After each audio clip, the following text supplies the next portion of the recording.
honey, I'm thinking of heading out for a drive. Care to join me? My mother's voice echoed. Glancing up, I responded, thanks, Mom, but I think I'll pass. Where are you headed? I thought I'd take that scenic route through the forest by Rockefeller Mountain, she replied with a hint of excitement. All right, have fun, I said. With a gentle kiss on my cheek, my mother departed. I sat there, listening as the hum of the car's engine faded into the distance. Settling into the couch, I grabbed some snacks from the fridge and began mindlessly watching an old war film. The movie, combined with the coziness of the couch, gradually pulled me to sleep. As quick as I fell asleep, an insistent vibration of my phone jerked me back to consciousness. Rubbing my eyes, I picked it up and was met with a series of missed call notifications, all from my mom. I tried returning her calls, but each attempt was met with her voicemail. Glancing at the clock, it read 10:48 p.m. She'd left at precisely 3:23 p.m. No drive, especially on that trail, would take that long. A storm of thoughts began to rage in my head, each more worrisome than the last. Had she gotten lost? Had the car broken down? Or was it something worse? As these scenarios whirled around in my mind, a sharp, sudden sound pierced through the air, the ring of the doorbell. I sprang from the couch, feet pounding the wooden floor as I raced to the door.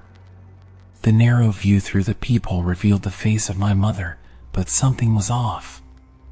Her eyes, usually so full of warmth, seemed distant, almost hollow. Swinging the door open, my voice was a mix of relief and frustration.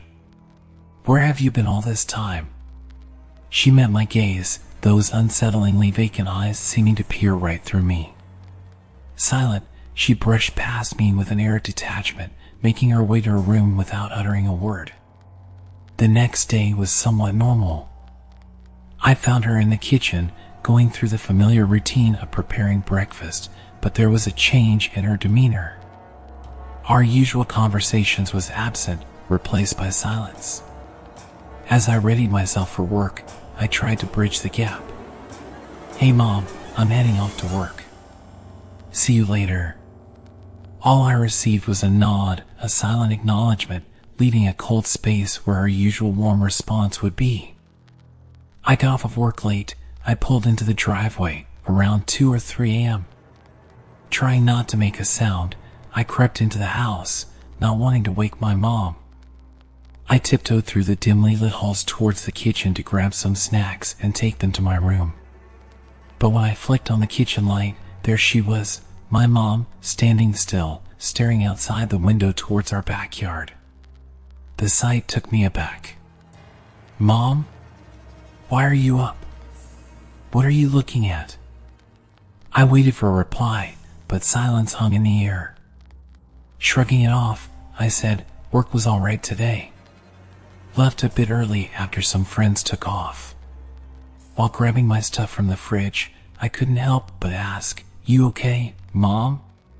She answered, still staring out at the yard, yes, okay. The way she spoke was odd.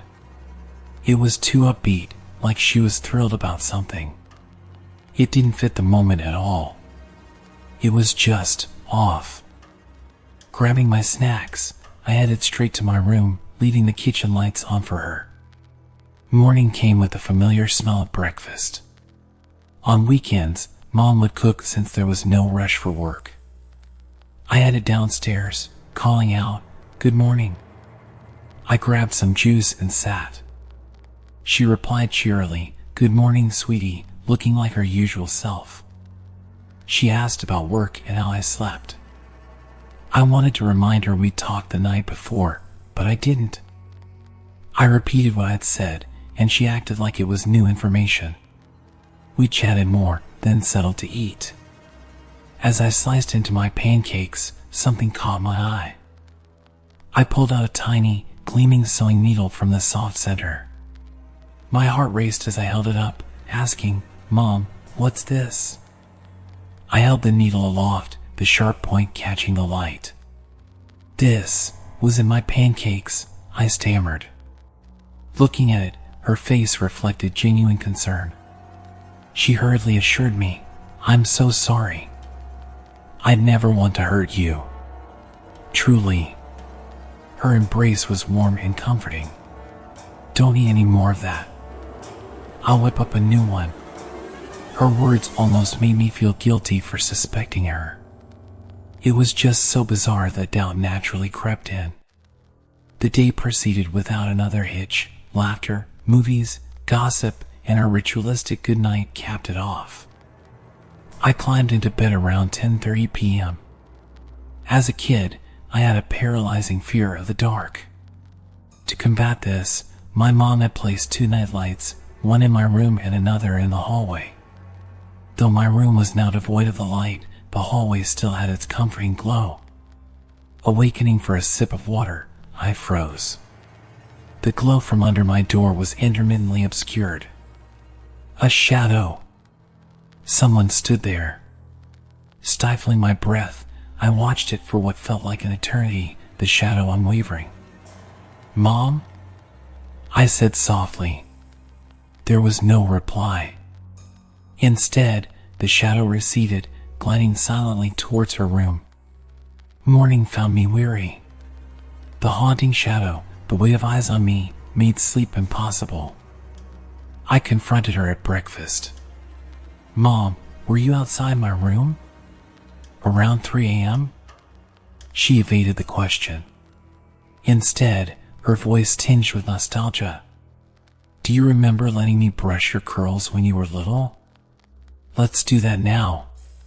Beside the sink, conditioner and a brush awaited.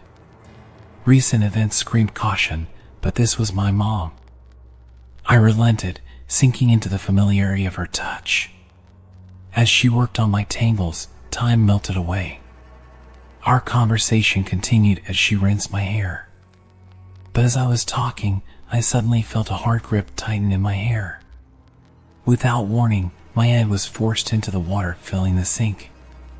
Panic overtook me. I was being drowned.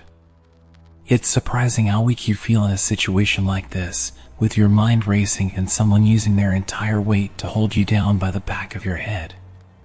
My arms flailed, at times trying to push myself up using the edges of the kitchen counter. After what felt like an eternity, the grip released. Gasping and coughing, I pulled my head out of the water and spun around to confront my mother. "What the fuck are you doing?" I yelled while trying to make sense of what just happened. That was the first time I actually cussed at my mom, but I mean what the actual hell. She started laughing, pointing at me with one hand while the other kept slapping her knee. "I got you. You should have seen your face."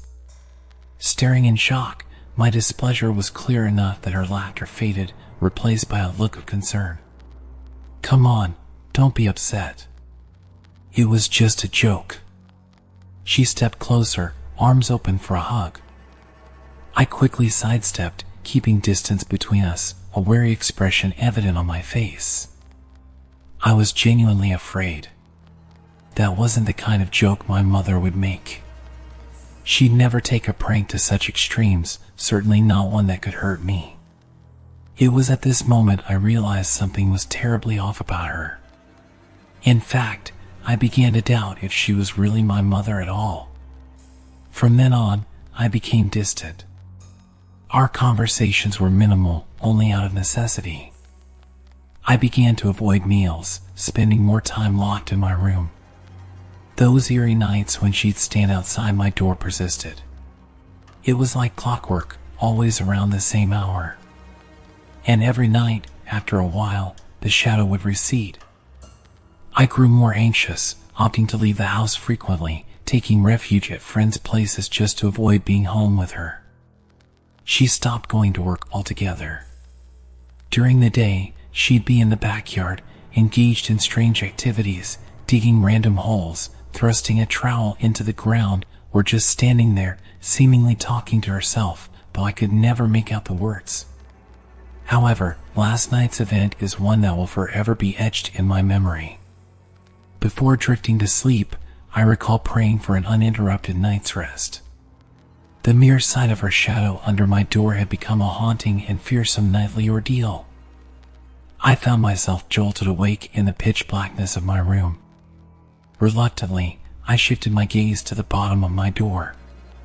As I feared, her shadow was there. She was standing just outside, silent as ever. I tried to force myself back to sleep, but given the circumstances, sleep eluded me. Then, something different occurred. A knock. 7 soft, deliberate knocks. After the knocks, silence consumed the room. Lying there, fear paralyzed me. What was different tonight? Why did she decide to knock now? A chilling thought struck me. My door didn't have a lock. It never did, even from my childhood.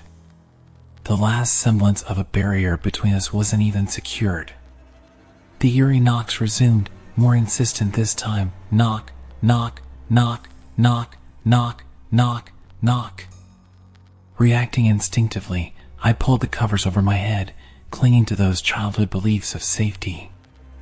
But deep down, I knew it wouldn't protect me now. The sound of the door creaking open made my heart pound harder. I braced myself, waiting for the sound of footsteps, but there were none. Had she retreated? Or was she just standing there, watching? Minutes dragged on in terrifying silence. Then, suddenly, there was a rapid, scuttling noise. It sounded impossibly fast, moving from the floor to the walls, to the ceiling. The entire room echoed with it. Blind terror overcame me, thoughts racing uncontrollably. Is she crawling on all fours? How is she moving so fast? What is she doing? Am I going to die? These fears consumed me until darkness took over. Whether from stress or sheer panic, I lost consciousness. Gratefully, it spared me from whatever horror unfolded that night. When morning light finally greeted me, my room was a mess, everything thrown into chaos. It was nowhere in sight. Did it leave? Is it in the house still? These questions remain unanswered. Gathering my courage, I finally left the safety of my bed and managed to prop a chair against the door for some semblance of security. I'm at a loss for what to do next or whom to turn to. But one thing is certain, I can't spend another night here. The house has been eerily silent since I woke up. I'm preparing to remove the chair and make a break for it. So far, there's been no sound outside my door, which I hope means the coast is clear.